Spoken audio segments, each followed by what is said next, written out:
புதிய யுகம் எஃப்எம் ஸ்டேஷன்ல கேட்க ஆரம்பிச்சிருக்கீங்க. இனியவா என்று வித் அனந்தி என் வருண். வணக்கம். வணக்கம். முதல்ல உங்களுக்கு வந்து தசரா நாள் வாழ்த்துக்கள். வாழ்த்துக்கள் உங்களுக்கும். ஆமா, நம்ம வந்து டான்ஸ்லாம் ஆட போறது இல்ல. ஆனா இன்னைக்கு ஃபுல்லா சிரிச்சுக்கிட்டே இருக்க போறோம். ஏன் நம்மலாம் வந்து ஏதோ ஐட்டமா என்ன? இல்ல, சிரிப்பு அப்படின்னு சொல்றதை விட புன்னகையோட இருக்க போறோம். புன்னகை இப்படி சொன்னா கொஞ்சம் டீசென்ட்டா இருக்குல்ல. சோ ஏதோ பாசிட்டிவ் ஆட்டிட்யூட் நாள் மாதிரியே தெரியுது எனக்கு. ஆமா, இன்னைக்கு வந்து உலக புன்னகை தினம். ஓகே, அதுக்கு பாசிட்டிவ் ஆட்டிட்யூட்னு சொல்லலாம் இல்லையா? உலக புன்னகை தினம், வேர்ல்ட் ஸ்மைல் டே. கேட்கறதுக்கு ரொம்ப பாசிட்டிவா இருக்கு.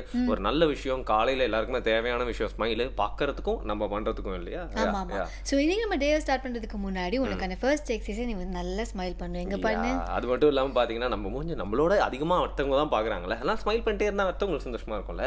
நீங்க மூஞ்சி பார்த்து எல்லாருமே சந்தோஷப்படுங்க. அது மட்டும் இல்லாம இன்னைக்கு பாத்தீங்கன்னா வந்து ஸ்மைல் மட்டும் பண்ணா போதாதுங்க. ஸ்மைல் பண்ணும்போது நம்ம மூஞ்சிலாம் அழகா இருக்கணும் அப்படின்னா அதை ஆரோக்கியமா வச்சுக்கணும். எப்படியா திரும்ப ஆரோக்கியமா வச்சுக்கலாம்? நம்ம யோகா அப்புறம் எக்ஸசைஸ் மெடிடேஷன்லாம் பண்ணா ஆரோக்கியமா வச்சுக்கலாம். ஆமா. சோ பேசிக் எக்ஸர்சைஸால நம்ம ஸ்மைலோட ஆரம்பிச்சிருக்கோம். ஆனா உடலும் உள்ளமும் பகுதியில என்ன யோகா காத்துட்டு இருக்குன்னு பார்த்தலாமா? பார்க்கலாம்.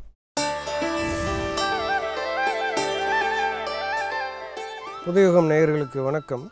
இன்று நாம் பார்க்க இருப்பது அபான முத்திரை. இந்த முத்திரையானது நம்மளுடைய நாளமில்லா சுரப்பிகளினுடைய கட்டுப்பாடுகளை சீர் செய்து அதனுடைய இயக்கத்தை சமநிலைப்படுத்தி அதன் மூலமாக நமக்கு உருவாகக்கூடிய நோய்களை முழுமையாக தீர்க்கக்கூடிய வல்லமை படைத்த ஒரு எளிய முத்திரை.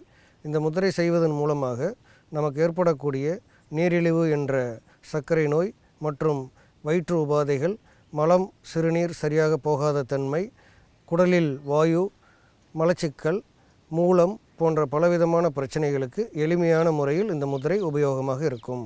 இந்த முத்திரை எப்படி செய்கிறதுன்னு இப்போ பாருங்கள். உங்களுடைய கை விரல்களில் நடுவிரலும் மோதிர விரலும் பெருவிரலின் நுனியால் அப்படி லேசாக தொட்டு ஒரு வட்ட வடிவம் உருவாக்க வேண்டும். மற்ற 2 விரல்களையும் இப்படி நீட்டியிருக்க வேண்டும். 2 கைகளிலும் இந்த முத்திரை செய்யணும். இந்த முத்திரையை வந்து குறைந்தது 20 நிமிடம், அதிகபட்சமாக 40 நிமிடம் வரைக்கும் செய்யலாம். கை விரல்களில் நடுவிரலும் மோதிர விரலும் பெருவிரலின் நுனியால் அப்படி லேசாக தொட்டு ஒரு வட்ட வடிவம் உருவாக்க வேண்டும். மற்ற 2 விரல்களையும் இப்படி நீட்டி வச்சுருக்கணும். 2 கைகளிலும் இந்த முத்திரை செய்யணும். குறைந்தது 20 நிமிடம் முதல் அதிகபட்சமாக 45 நிமிடம் வரை இந்த முத்திரை ஒரு தடவையில் செய்யலாம். நீண்ட நாள் மலச்சிக்கல் இருப்பவர்கள் தொடர்ந்து இந்த முத்திரையை செய்து கொண்டு வரும் பொழுது இதற்கான தீர்வு எளிமையாக கிடைக்கும். அதே போல் சிறுநீரக கோளாறால் அவதிப்படுபவர்கள் இந்த முத்திரையோடு அடுத்தடுத்து நாம் சிறுநீரகத்திற்கு செய்யக்கூடிய முத்திரைகளையும் தொடர்ந்து செய்து வந்தோமானால் விரைவில் நிவாரணம் கிடைக்கும். இதை போன்ற பலவிதமான தீர்வுகளும் இருக்கிறது. முத்திரைகள் பலவும் கற்றுக்கொள்வோம். முதுமையில் மகிழ்ச்சி மனதில் கொள்வோம். மீண்டும் சந்திப்போம். நன்றி, வணக்கம். சூப்பர். ஒரு கிளீனான விஷயத்தை பண்ணியாச்சு இல்லையா? கிளீனான விஷயம்னா நான் என்ன தெரியுமா சொல்றேன், இதெல்லாம் பண்ணா நம்ம மைண்ட் கிளீன் ஆகுது இல்லையா? அதான் கிளீனான விஷயம் இல்லையா? ஆக்சுவலாக நம்ம வீட்டை கிளீன் பண்ற மாதிரி இந்த யோகா மெடிடேஷன்லாம் பண்றது, நம்ம வீடு நம்ம உடம்புன்ற வீடை வந்து நம்ம கிளீன் பண்றோம் டெய்லி காலைல. ஓகே, அப்ப ஸ்மைல் பண்றது என்னன்னு சொல்லலாம்? ஸ்மைல் பண்றதை வந்து பெயிண்ட் அடிக்கிறது, ஓகே, அலங்கரிக்கிற மாதிரி, அலங்கரிக்கிற மாதிரி. எக்ஸாக்ட்லி, அப்படி சொல்லலாம் இல்லையா? இப்படி நம்ம தேவையில்லாம் நம்மளே சும்மா பிலாசபிலாம் சொல்லிட்டு இருக்கிறதுக்கு பதில் கொஞ்சம் பிரேக் விட்டுறலாம். நெக்ஸ்ட் ஒருத்தர் வந்து ஒரு நல்ல விஷயம் சொல்லுங்க, வெயிட் பண்ணிட்டு இருக்காரு. வெயிட் பண்ண வைக்கலாமா? வெயிட் பண்ண கூடாதுல. புதிய ஸ்டேஷன்ல இது இனியவை என்று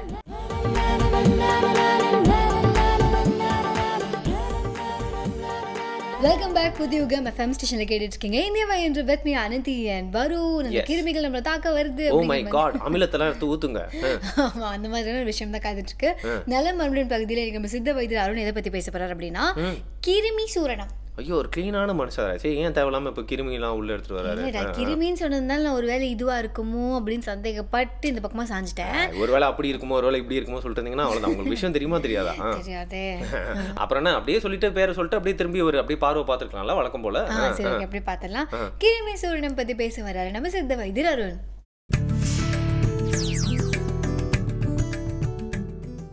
நலம் அன்புடன் பகுதியில் வீட்டில் இருக்க வேண்டிய, வீட்டில் எளிதாக தயார் செய்து கொள்ளக்கூடிய மருந்துகளை பற்றி பார்த்துட்டு இருக்கோம். அந்த வகையில் இன்றைக்கு நாம் பார்க்கக்கூடிய சூரணம் கிருமி சூரணம். அதாவது வயிற்றில் உள்ள தேவையில்லாத கிருமிகளை நீக்குவதனால் இதற்கு கிருமி சூரணம் அப்படிங்கிறது பேர்.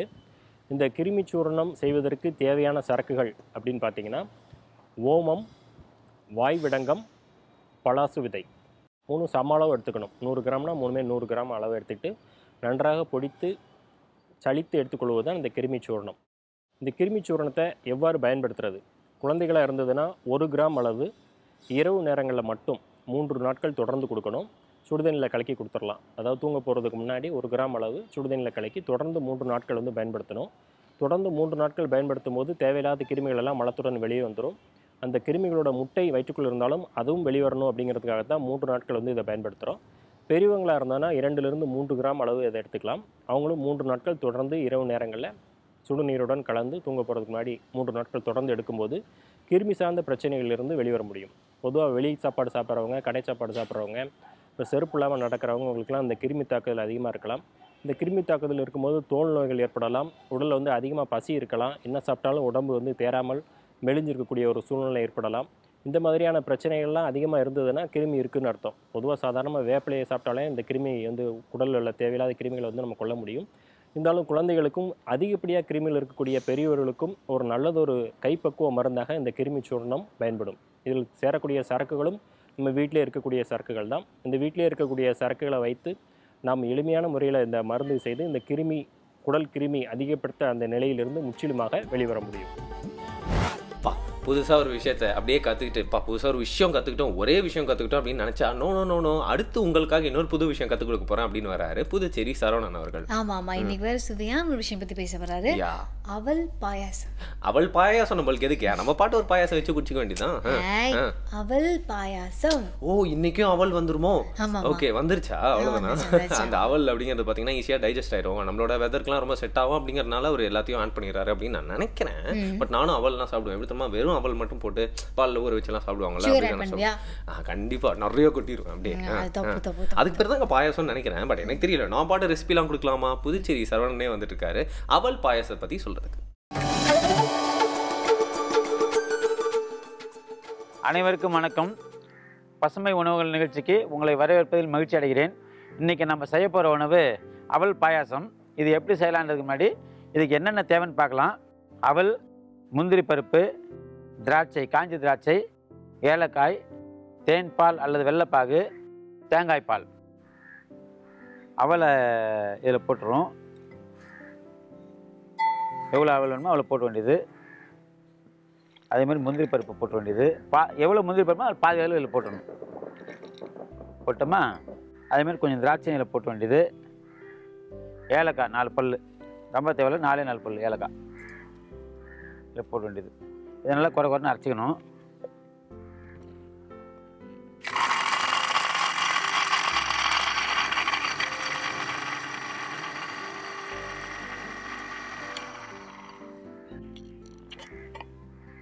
அரைச்சிட்டோமா?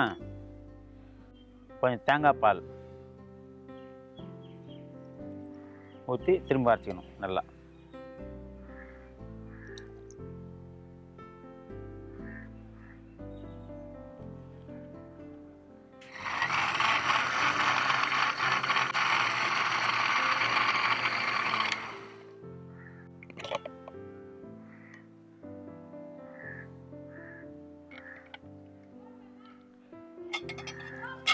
இதில் பவுலில் ட்ரான்ஸ்ஃபர் பண்ணிக்கலாம். கொஞ்சம் தண்ணி ஊற்றி ட்ரான்ஸ்ஃபர் பண்ணிக்கலாம், அல்லது தேங்காய் பால் ஊற்றி ட்ரான்ஸ்ஃபர் பண்ணிக்கலாம். தேங்காய் பால் கொஞ்சம் ஊற்றி கலக்கி ட்ரான்ஸ்ஃபர் பண்ணிக்கலாம்.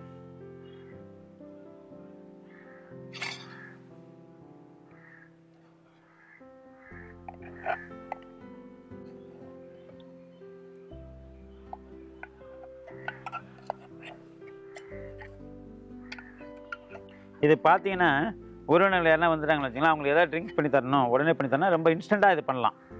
சுவை வந்து ரொம்ப சூப்பராக இருக்கும். அது மட்டும் இல்லாமல் இது அவலில் பண்ணீங்க அப்படின்னு சொன்னால் தான் அவங்களுக்கு தெரியும். வேறு எதில் பண்ணிடுறாங்க, நல்லா இருக்குது, அரிசியில் பண்ணியிருக்காங்க, அது மாதிரி எதுவும் நினச்சிவாங்க. ஆனால் ரொம்ப சுவையாக சூப்பராக இருக்கும்.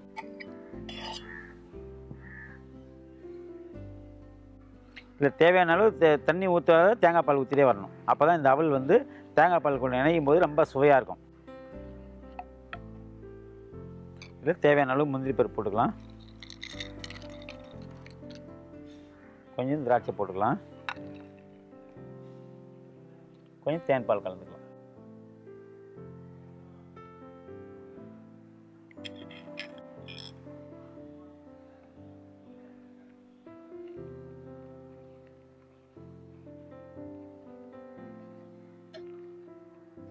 இப்போ அவல் பாயாசம் தயாராக இருக்குது. இது வந்து விருந்தினர் வந்தாங்கன்னா உடனடியாக ஒரு 5 நிமிஷத்தில் செஞ்சு காட்டிடலாம். செஞ்சு கொடுத்தா ரொம்ப சுவையாக இருக்கும். அவங்க எதிர்பார்க்காத சுவையில் இருக்கும், அதான் முக்கியம். ரொம்ப நல்லாயிருக்கும். இது வந்து உடலுக்கு தெம்பு ஊட்டக்கூடியது. தேங்காய் பால் இந்த அமிர்தத்தை சேர்த்துக்கிறோம். அவல் வந்து அரிசியை பச்சை பயன்படுத்தக்கூடிய ஒரு வெர்ஷன் அந்த அவல்ன்றது, அதை சேர்த்துக்கிறோம். தேன் பால் சேர்த்துக்கிறோம். ரொம்ப சுவையாக நல்லாயிருக்கும். வேறு ஒரு நல்ல சுவையான உணவோடு அடுத்த நிகழ்ச்சி சந்திக்கலாம். நன்றி. பசின்னு இருக்கும்போது இந்த மாதிரியான ஒரு நல்ல விஷயத்த சாப்பிட்டதுக்கு அப்புறமா உங்க முகத்துல ஒரு ஸ்மைல் வருமே வரும். பசின்னு இருக்கும்போது நல்ல விஷயம் மட்டும் இல்லை, நீங்களாம் எது கிடைச்சாலும் சாப்பிடுவீங்க எனக்கு தெரியும். இல்லைண்ணா, நான் சாப்பிட்டதுக்கு அப்புறமா ஒரு திருப்தி இருக்கும்ல, திருப்தி. ஒரு லஞ்ச் டைம்ல மட்டும் அதிகமாக சிரிக்கக்கூடிய ஒரு ஆளாமே நீங்கள் ஆஃபீஸில் உங்களை பற்றி பேசிக்கிறாங்க, உண்மையா? ஏன் பிரேக்ஃபாஸ்ட் டின்னர்லாம் விட்டுட்டாங்க, ஒரு டின்னர்ல அவங்க அதான் சொல்கிறேன்ல, இந்த ஃபுட்டெல்லாம் பார்த்துட்டாலே இல்லை இந்த ஃபுட்டு போர்டை பார்த்துட்டாலே இந்த ஃபுட்டு வாசம் வந்துட்டாலே நீங்கள் அப்படியே சிரிச்சிட்டே இருப்பீங்களாமே. ஆமா, இப்போ அதை பற்றி பேசினாரு, நான் எவ்வளோ சந்தோஷமா இருந்தேன். அப்படியே அந்த கார்ட்டூனில் வந்து டாகியை வந்து ஒரு பிஸ்கெட்லாம் கூட்டாங்களா, அது மாதிரி வந்து ஏய் ஆனந்தி அப்படியே வந்து ஃபுட்டை காட்டி உங்களை ஸ்மைல் பண்ணி வச்சிடலாம். எனக்கு வந்து அறிவு பசியும் ஜாஸ்தியா இருக்கும். ஓகேவா? சோ இன்னும் கொஞ்ச நேரத்துல நம்ம இறையன்பு சார் வர போறாரு. என்னோட அறிவு பசியெல்லாம் கொஞ்சம் தீக்க போறாரு. அது மட்டும் இல்லாம அவர் சொன்னோன்னா எந்த விஷயம் சொன்னாலும் நம்ம அப்படியே ஸ்மைல் பண்ண ஆரம்பிச்சிருவோம் இல்லையா? ஏன்னா அது வந்து ரொம்ப தாட்ஃபுல்லான விஷயமா இருக்கும். இன்னைக்கு வந்து எந்த முக்கியமான விஷயத்தை பத்தி ஒரு டாபிக் எடுத்து பேச போறாரு அப்படின்னு பார்க்கறதுக்கு முன்னாடி பிரேக் விட்டுலாம். புதிய யுகம் எஃப்எம் ஸ்டேஷன்ல இது இனியவா என்று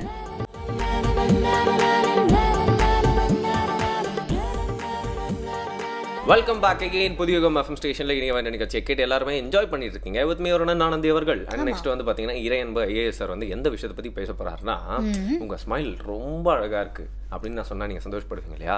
அப்படி ஒரு பொய் சொல்றதுனால நீங்க சந்தோஷத்தை வந்து அனுபவிக்கிறீங்க அப்படின்னா, நான் எத்தனை பொய் வேணா சொல்றதுக்கு நான் தயாரா இருக்கேன் அப்படிங்கிற மாதிரி நிறைய டைலாக்லாம் ஒரு தமிழ் படத்துல. நான் உங்களை வந்து இது பண்ணலையா, நான் சும்மா எக்ஸாம்பிள் நான் என்ன சொல்ல வரேன்னா, ஒருத்தவங்க வந்து சந்தோஷமா இருக்கணும், ஸ்மைல் கொண்டு வரணும் அவங்க ஃபேஸ்ல அப்படின்னா வந்து ஒரு பொய் சொல்றது தப்பு இல்லை, நல்ல விஷயம் தானே அது.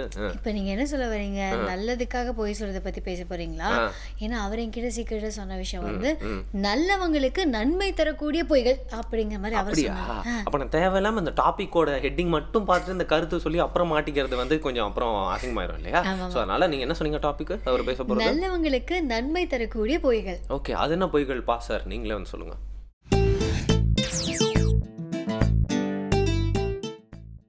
நாம் எல்லோருமே உண்மையை சொல்லணும், உண்மையாக இருப்பது உயர்ந்தது அப்படிங்கிறத நம்ம கொள்கையாக வச்சுருக்கோம்.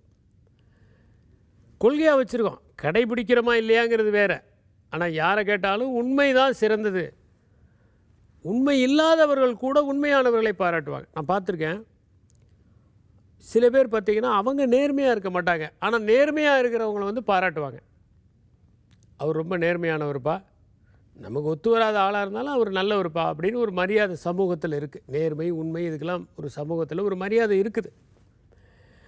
ஆனால் சில நேரங்களில் நம்ம இலக்கியங்கள், நம்முடைய நீதி நூல்கள் அதெல்லாம் என்ன பண்ணுதுன்னா, பொய்யா இருக்கிறது கூட தப்பு கிடையாது, ஆனால் அந்த பொய் வந்து யாருக்காவது நன்மை பயக்கணும். இப்போ எல்லா பொய்யுமே யாருக்கோ நல்லது பயக்குது. ஆனால் இவங்க சொல்கிறது என்னென்னா, பொய்மை நல்லது பயக்கணும். யாருக்கு பயக்கணும்னா நல்லவங்களுக்கு நல்லது பயக்கணும்.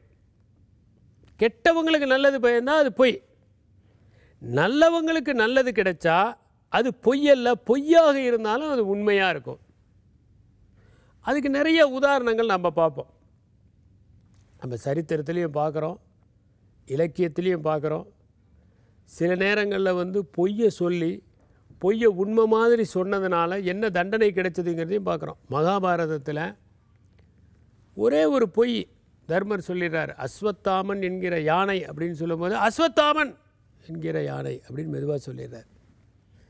தான் மகன்தான் இறந்து போனதாக நினச்சி துரோணர் சோர்ந்து போயிடுறாரு. துரோணர் அதனால் கொல்லப்படுறாரு. இதெல்லாம் நமக்கு தெரியும். இந்த ஒரே ஒரு காரணத்துக்காக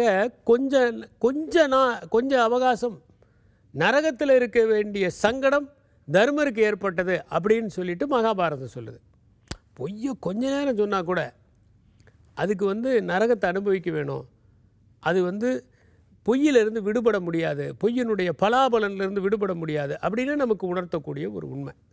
இதே மாதிரி திருதராஷ்டிரன் வந்து அரக்கு மாளிகையில் வந்து பாண்டவர்களை கொல்வதற்கு ஏற்பாடு பண்ணதுனால திருதராஷ்டிரன் வந்து ஒரு காட்டு தீயால் இறந்தான் அப்படிங்கிறது மகாபாரதம் சொல்கிறது. எந்த தீயினால் அவன் அப்பாவிகள் உயிரை பறிக்க எண்ணினான். அப்போ என்ன ஆகுதுன்னா, ஒரு ட்ரைபலினுடைய 5 பசங்க செத்து போயிடுறாங்க மனைவியோட. அவனுடைய சாபம் தான் திருதராஷ்டிரன் அப்படி தாக்குறது அப்படின்னு சொல்லுவாங்க. ஆகவே தீதும் நன்றும் பிறர் தர வாரா, நம்முடைய செய்கைகள் தான் நல்லதோ கெட்டதோ அதுக்கு காரணமாக இருக்குது அப்படின்னு சொல்லப்படக்கூடிய ஒரு விஷயம். ஆக பொய் வந்து நல்லவங்களுக்கு நல்லது செய்வதற்காக சொல்லப்படுகிற போது அது உண்மை. இப்போ தர்மன் வந்து நல்லவருக்கு தீயது செய்வதற்காக சொன்னதுனால அது பொய் தான். அது அந்த பொய்யை உண்மையினுடைய லிஸ்ட்டில் சேர்த்த முடியாது. உண்மை போல சொன்னாலும் அது உண்மையாகவில்லை. இப்போ இதற்கு என்ன உதாரணம் அப்படின்னா, நம்ம யாருக்கிட்ட பொய் சொல்கிறோங்கிறத பொறுத்து தான், எதுக்காக பொய் சொல்கிறோங்கிறத பொறுத்து தான். என்னுடைய நண்பர் சொன்னார், அவங்க அப்பா ஒரு கிரானிக் ஸ்மோக்கர், செயின் ஸ்மோக்கர். எப்போ பார்த்தாலும் தம் அடிச்சுட்டே இருப்பார். தம்மு பொழுதுனைக்கும் உட்காந்து அடிச்சுட்டு நைட் என்னென்னா அவருக்கு ஒரு நேசல் ட்ராப்ஸ் பக்கத்தில் இருக்கணும். அவருக்கு நைட் ஆனாக்க மூச்சு விட முடியாது. இந்த ஸ்மோக் பண்ணிக்கிட்டே இருந்தால் அதனால் அந்த நேசல் ட்ராப் எடுத்து மூக்கில் விட்டுக்கு வரான். இது ஒரு விதி. ஒரு நாள் நேசல் ட்ராப்பு தீர்ந்து போச்சு. அப்புறம் என் ஃப்ரெண்டோட தம்பி ஏதோ ஒரு நேசல் ட்ராப் வச்சுட்டு போயிட்டார். அடுத்த நாள் எல்லோரும் பார்த்துக்கிட்டு இருக்கும்போது இவங்க அப்பா வெளியே போயிருக்கும்போது ஒரு புது நேசல் ட்ராப் அங்கே வச்சுட்டு, அந்த ஏற்கனவே இருந்தது இல்லையா அப்போ நேசல் ட்ராப்பு கொஞ்சம் இருந்தது இல்லையா, அதை எடுத்து தூக்கி போட்டிருக்காரு குப்பை தொட்டியில். இன்னும் என்னையா நேற்று தான் வாங்கிட்டு வந்து அதை எதுக்கு போடுற அப்படின்னு. சும்மா இருப்பா, அறிவு கட்டத்தனமாக பேசுகிற, பெருசுக்கு நேசல் ட்ராப்பு வேணும் அப்படின்னு சொல்லி நான் என்ன பண்ணேன் தெரியுமா, வெறும் டப்பாவில் தண்ணி ஊற்றி வச்சேன். இப்போ தான் உண்மையான நேசல் ட்ராப் வாங்கிட்டு வந்திருக்கிறேன், இதுதான் உண்மை, அதனால் தண்ணி வேணுமா, அதனால் தூக்கி போட்டேன் அப்படின்ட்டுருக்காரு. ஐயோ பாவி இப்படி பண்ணிட்டியே அப்படின்ட்டுருக்காங்க. சும்மா இருப்பா, 11 மணிக்கு எந்த நேசல் ட்ராப் எந்த கடை திறந்து வச்சுருப்பாங்க. நேற்று மாத்திரம் நான் இந்த தண்ணியை ஊற்றி வைக்காமல் இருந்தால் அவர் என்ன பண்ணியிருப்பானான்னு நம்ம யாரையுமே தூங்க விட்டுருக்க மாட்டார். இப்போ தண்ணி ஊற்றி வச்சதுனால அதை நேசல் ட்ராப்புன்னு நினச்சிட்டு மூக்கில் விட்டதுனால அவரும் தூங்கினார், நாம் எல்லோரும் தூங்கணும் அப்படின்னு. இது என்னன்னாக்க உண்மைக்கு ஒப்பான ஒரு பொய். இப்போ உண்மையிலேயே அவருக்கு நேசல் ட்ராப்பு மட்டும்தான் ஊற்றுனா ஒழுங்காக தூங்க முடியும்னா நேற்று தூங்கி இருக்க முடியாது. இது ஒரு சைக்கலாஜிக்கல். சில பேருக்கு சிலது செஞ்சால் தான் தூக்கம் வருமாங்க. காஃபி சாப்பிட்டா தான் எனக்கு பாத்ரூம் போக முடியுமாங்க சில பேர். அதெல்லாம் ஒரு சைக்கலாஜிக்கல் விஷயம், அது சயின்டிஃபிக்கே கிடையாது. நான் சில டாக்டர்கிட்ட கேட்டேன், காஃபி சாப்பிட்டா தான், அதெல்லாம் சும்மாங்க. காஃபி சாப்பிட்றதுக்கு முன்னாடி எவனும் டாய்லெட்டே போகலையா? தமிழ்நாட்டுக்கு காஃபி 20ஆம் நூற்றாண்டு தொடக்கத்தில் தான் வந்தது. அதுக்கு முன்னாடி யாருமே டாய்லெட்டுக்கே போகலையா மக்கள்? அதெல்லாம் ஒரு சைக்கலாஜிக்கல். நீங்களாம் நினச்சிக்கிறீங்க இதை பண்ணால் தான் சரி, சில பேர் ஸ்மோக் பண்ணால் தான் டாய்லெட் வரும், இதெல்லாம் தப்பு. டீ குடித்தா தான் முழிச்சிக்கிட்டு இருக்க முடியும், இதெல்லாம் தப்பான விஷயம். அதனால் என்னென்னா, முக்கியமான விஷயம் என்னென்னா, எந்த இடத்தில் யாரிடம் எதை சொல்லுகிறோம் அதை பொறுத்து தான் அது உண்மையா பொய்யா என்று கருதப்படுகிறது. சில நேரங்களில் முரட்டுத்தனமாக சிலர் நடந்து கொண்டால் நாம் அந்த சூழலை சமாளிப்பதற்காக சிலரை காப்பாற்றும் பொருட்டு ஒரு பொய்யை கூட சொல்லலாம், அது உண்மையாக கருதப்படும். அதே மாதிரி சில நேரம் என்ன பண்ணுவாங்க, ஏதோ ஒரு பேப்பரை வச்சுட்டு அப்புறமேல் நல்ல டாக்குமெண்ட்டை கொண்டு வந்து வைப்பாங்க. ஏன்னா டைம் பீயிங் இருக்கட்டுமே, இல்லைன்னா இது பலவிதமான மனக்கசப்புகளை ஏற்படுத்தணும். அதனால் எந்த செய்கையுமே அதனளவில் அது நன்மையா தீமையா என்பதல்ல, அது நன்மையா தீமையா என்பதை சூழல் தான் தீர்மானிக்கிறது, சுற்றியுள்ள மனிதர்கள் தான் தீர்மானிக்கிறார்கள். ஆக எந்த ஒரு காலகட்டத்திலும் நாம் எதையும் இது சரியானது இது சரியற்றது என்று தீர்மானத்திற்கு வர முடியாது. அது சரியா தவறா என்பதை அந்த சூழலும் மனிதர்களும் யார் செய்கிறாரோ அவரும் தான் தீர்மானிக்கின்றார். சில நேரத்தில் நல்ல எண்ணத்தோட சில காரியங்கள் செய்வோம், அது பொய்யான காரியமாக இருந்தால் கூட அது நல்லது. ஆனால் உண்மையவே கெட்ட எண்ணத்தோடு சொன்னால் அது பொய்யை விட மோசமானது. ரவீந்திரநாத் தாகூர் சொல்கிறாரு, truth told with a bad intention is also a லைங்கிறார். உண்மையை ஒரு கெட்ட நோக்கத்தோடு சொன்னால் கூட அது ஒரு பொய் தான். என்னை பொறுத்த வரைக்கும் அது பொய்யை விட மோசமானது. ஆகவே நாம் சில நேரங்களில் எல்லோருடைய மகிழ்ச்சிக்காகவும் யாரையும் பாதிக்காத சிலவற்றை சொல்லலாம். ஆனால் அது உயர்ந்த நோக்கத்தில் வந்தால் அது வாய்மையாக கருதப்படும். வாய்மை என்பது உண்மையை காட்டிலும் மேன்மையானது, மெய்மையை காட்டிலும் மேன்மையானது. அதை வாழ்க்கையில் தரித்து கொண்டால் நம்மால் சின்ன எறும்புக்கு கூட சேதம் விளையாது. நன்றி, வணக்கம். இவர் வந்து இவ்வளவு பேசுனதுக்கு அப்புறம் எனக்கு ஒரு பாட்டு ஞாபகம் வருதுடா. என்ன பாட்டுங்க? நன்மையொன்று செய்தீர்கள் நன்மை விளைந்தது. ஞாபகம் இருக்காது? இந்த அப்பவே வந்து வீட்டா லெவலுக்கு கிராஃபிக்ஸ்லாம் பண்ணி ஒரு பாட்டு வருமே, சின்ன வயசுல அந்த பாட்டை பார்த்தோம்னா எவ்வளவு சந்தோஷப்பட்டு வந்துருமா. அது மட்டும் இல்லாம அந்த குரங்கு வந்து பத்த வச்சிருவாங்க, அது ஃபுல்லா காட்டெல்லாம் பத்த வச்சிரும். கடைசியில இவங்கலாம் அந்த காட்டை வந்து தண்ணியெல்லாம் ஊற்றி அணைச்சிட்டோன்னே அந்த குரங்கு கூட வந்து ஜாயின் பண்ணிக்க பார்த்தியா அந்த டான்ஸ்ல. அங்கதான் அங்க கருத்தே ஒளிஞ்சிருக்கு அப்படின்னு நான் சொல்றேன். ஆமா ஆமா. ஆனா அந்த மாதிரியான ஃபேண்டசியான விஷயங்கள், அந்த மாதிரி பொய்கள்லாம் எதுக்கு நமக்கு பண்ணி காமிச்சாங்க? எதுக்குன்னா நீங்க நம்ம நல்லதுதான் பண்ணணும் அப்படிங்கிறது.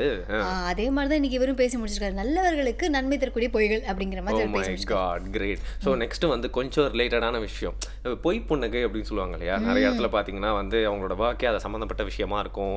அது இந்த பொம்மை மாதிரி அப்படி சிரிச்சு எல்லாம் இருப்பாங்க. பட் இருந்தாலும் அந்த புன்னகை வந்து ரொம்ப ரசிக்கிற மாதிரி தான் இருக்கும் இல்லையா. ஸோ புன்னகை எப்படி இருந்தாலும் அதை ரசிக்கிற மாதிரி தான் இருக்கும். பட் வேர்ல்ட் ஸ்மைல் டேல ஸ்மைலை பத்தி நம்மளுக்கு தெரியாம இப்போ லைஃப் ஸ்டைலில் எப்படி அதை யூஸ் பண்றது, ஒர்க் பிளேஸ்ல எப்படி யூஸ் பண்றது, ஸ்கூல்ல காலேஜில் ஸ்மைல் எந்த மாதிரியான விளைவுகள்லாம் கொண்டு வரும், இந்த மாதிரி நிறைய விஷயங்கள்லாம் வந்து நம்ம 2 கெஸ்ட் கிட்டே கேட்டு தெரிஞ்சுக்க போறோம். அதுக்கப்புறம் நம்ம லைஃப்ல இருக்கிற அப்பப்போ அந்த பர்சனல் எக்ஸ்பீரியன்ஸ்லாம் நடுவில் எடுத்து விட போறோம். நம்ம டாபிக் பத்தி பேசுறதுக்கு முன்னாடி ஒரு குட்டி பிரேக் எடுத்துலாம்.